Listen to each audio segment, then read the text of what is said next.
Galt et Bouddha avaient l'habitude de dire à leurs étudiants que nos paroles peuvent être très puissantes.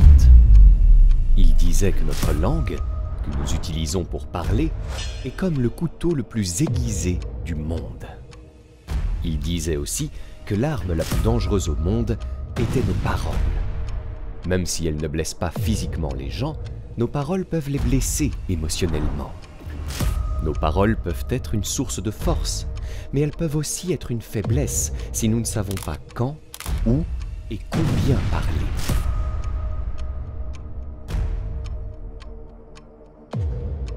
Lorsque nous parlons avec gentillesse et sagesse au bon moment, cela peut mener au succès. Mais si nous parlons mal ou au mauvais moment, cela peut nous rendre la vie très difficile.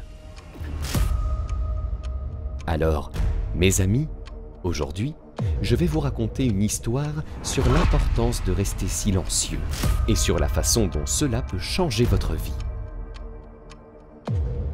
Cette histoire vous aidera à comprendre à quel point le silence peut être puissant.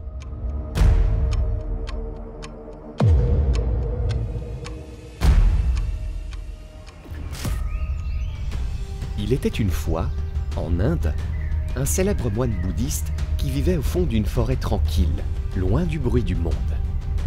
Il était très méditatif et très célèbre dans toute l'Inde. Un jour, un roi est venu le voir et lui a dit « Moine respecté, je me sens toujours fatigué, frustré et contrarié.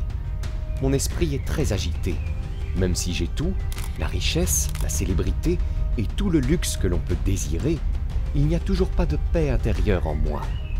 Ô moine, aidez-moi à me débarrasser de cet esprit agité. » Le moine répondit que vous aviez déjà la réponse en vous, mais que vous ne l'aviez jamais découverte. « Je veux faire une expérience. Voulez-vous faire cette expérience?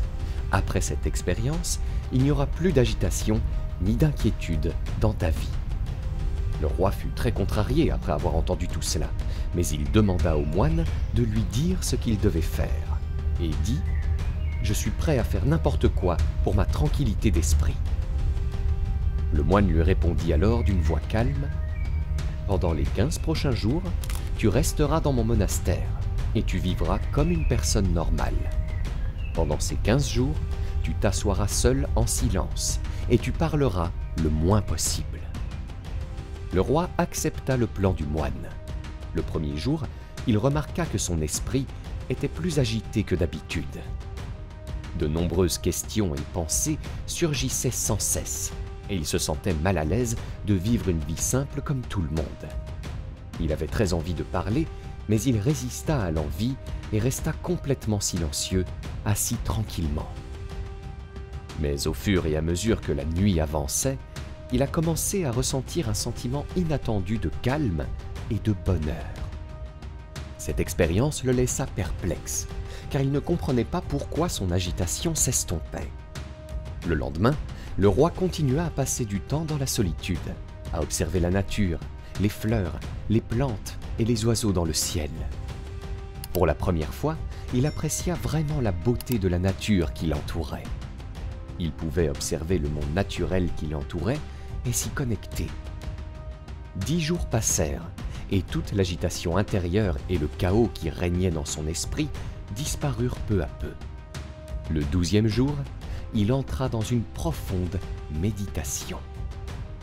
Alors que ses yeux se fermaient d'eux-mêmes, il ferma les yeux et entra dans un profond état de méditation. Son esprit se libéra de toute inquiétude. Le roi fit l'expérience d'une profonde paix intérieure. Après avoir passé les 3 derniers jours en profonde méditation, il s'approcha du moine bouddhiste et lui dit « Moine respecté, j'ai découvert pourquoi mon esprit était si troublé. » Il expliqua « Lorsque j'ai découvert la raison de mon esprit distrait et troublé, le moine m'a demandé de partager avec moi ce que vous avez appris. » Le roi a répondu « J'avais l'habitude de trop parler et de dépenser beaucoup d'énergie sur les gens, en pensant souvent négativement à eux. Ces paroles excessives et ces pensées négatives me faisaient perdre du temps et perturbaient mon esprit. À cause de ce comportement, je ne pouvais pas accomplir mes tâches efficacement et j'ai commencé à échouer dans presque tous les domaines. Ces échecs continuels m'ont rendu encore plus malheureux et facilement agacé. Cela a continué à avoir un impact négatif sur ma vie. Cependant, ces 15 jours ont été une expérience transformatrice. Aujourd'hui, j'ai l'impression de vivre pleinement ma vie. Et je me suis rendu compte qu'avant cela, je ne la vivais pas de la bonne façon. J'ai également réalisé qu'il n'est pas nécessaire de forcer la méditation. Elle se fait naturellement. Le moine bouddhiste a mentionné que le roi n'était pas le seul à être concerné. Beaucoup de gens dans le monde parlent trop. Aujourd'hui encore, de nombreuses personnes utilisent la parole pour blesser les autres. Et cet excès de parole continue de causer des problèmes dans leur vie. Le moine a expliqué au roi l'importance du silence. Il raconta l'histoire d'un étudiant qui avait demandé à Gautama Bouddha pourquoi il se taisait si souvent. Bouddha répondit « Je reste silencieux pour plonger au plus profond de moi-même. » Le silence est le premier pas vers une véritable connaissance de soi.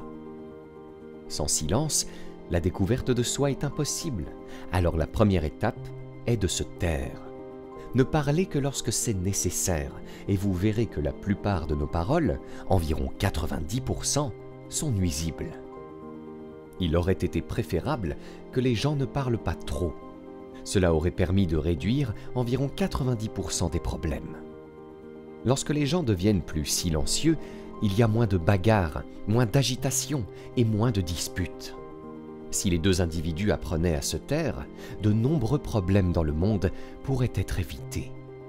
Une personne qui comprend la valeur du silence peut être en paix même dans un endroit bondé. Être seul peut être comme un paradis. La compagnie des autres peut parfois nous mettre mal à l'aise.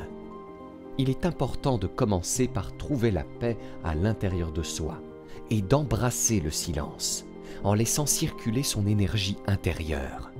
Invitez vos pensées à se calmer. Si vous vous réveillez et que vous vous sentez dérangé par la présence d'autres personnes, il est bon de fermer les yeux et de vous reconnecter à votre moi intérieur. Vous trouverez un sentiment de fraîcheur à l'intérieur de vous-même, car c'est là que votre vie prend sa source.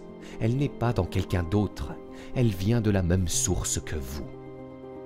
Lorsque personne d'autre ne peut vous emmener à l'intérieur, vous devez y aller vous-même. Regardez donc à l'intérieur de vous, car vous êtes le maître ultime de votre monde intérieur. C'est là que commence la vie et que naît le bonheur. En regardant à l'intérieur de vous, vous rencontrerez les profondeurs de la vie et vous toucherez même à la notion de mort. Ce voyage intérieur revient à regarder sa propre vie passer par des hauts et des bas, comme le soleil qui se lève et se couche. Chaque fois que vous ferez ce voyage intérieur et que vous en reviendrez, vous vous sentirez rafraîchi. C'est comme si vous vous sentiez frais après un bon bain. De la même manière, lorsque quelqu'un prend le temps de se calmer et de réfléchir à ses pensées, il se sent souvent plus paisible et plus heureux par la suite. Lorsque vous êtes vraiment en contact avec votre moi intérieur, vous vous apercevez que le fait de parler ne perturbe pas votre esprit. Au contraire, il y a un sentiment constant de calme à l'intérieur de soi. Vous pouvez parler tout en restant connecté à votre moi intérieur. Vous pouvez utiliser des mots sans rompre votre paix intérieure. Lorsque vous faites cela, vos mots ont une belle qualité, comme de la musique, et tout est en harmonie. En parlant de cette manière, vous toucherez profondément les autres. Avant de passer à la partie la plus importante de cette vidéo, abonnez-vous à S'enrichir et mettez un like sur cette vidéo si vous voulez avoir de la chance ces 30 prochains jours. Reprenons. Lorsque vous maintenez le silence intérieur, vous commencez à puiser dans une force intérieure puissante et vous vous libérez des pressions de la société. Vous trouverez dans la vie une joie particulière, semblable à celle de ceux qui poursuivent leurs rêves avec passion. Votre visage aura un nouvel éclat et vos yeux brilleront d'une lumière unique, tandis que vous plongerez dans l'océan d'une paix sans fin. Mes amis, vous avez peut-être remarqué que le fait de trop parler n'apporte pas la paix à l'esprit. Il est difficile de contrôler ses pensées et de rester concentré. Les personnes qui parlent trop ont du mal à se concentrer sur une tâche. Elles ne peuvent pas accorder toute leur attention à leurs objectifs et passent souvent à côté du véritable sens de la vie, ce qui rend plus difficile l'obtention du succès souhaité. En outre, vous avez peut-être remarqué que les personnes qui parlent trop sont parfois moquées par les autres, tandis que celles qui parlent moins et s'en tiennent à leurs paroles gagneront le respect des autres, car les gens ont tendance à prêter attention à ce que dit une personne et à faire confiance à ses paroles. Cependant, une personne à l'esprit troublé a généralement du mal à réussir, parce qu'elle ne s'intéresse pas vraiment à son travail. La véritable intelligence consiste à savoir quand, où et quoi dire, et ceux qui développent cette compétence ont tendance à réussir dans diverses situations. Une personne qui parle moins souvent devient le centre d'attention et a tendance à réussir dans diverses entreprises. Lorsque nous observons les qualités des grandes personnes, nous constatons qu'elles utilisent peu de mots, qu'elles réfléchissent à ce qu'elles disent et que cela contribue à leur succès. À l'inverse, nombreux sont ceux qui parlent de manière excessive, recourant souvent à la malhonnêteté et répandant des propos négatifs sur les autres, ce qui peut nuire aux relations et à la réputation. C'est pourquoi leurs proches essaient souvent de les éviter et de s'en éloigner. Dans les textes anciens de différentes cultures, il est souvent question de la manière dont nos paroles reflètent nos croyances et nos valeurs. Le silence nous aide à devenir patients, ce qui nous rend plus conscients. La méditation peut nous aider à mieux nous comprendre. Alors, mes amis, je vous suggère de passer au moins 20 minutes dans la solitude chaque jour. Cela peut apporter beaucoup de changements positifs dans votre vie.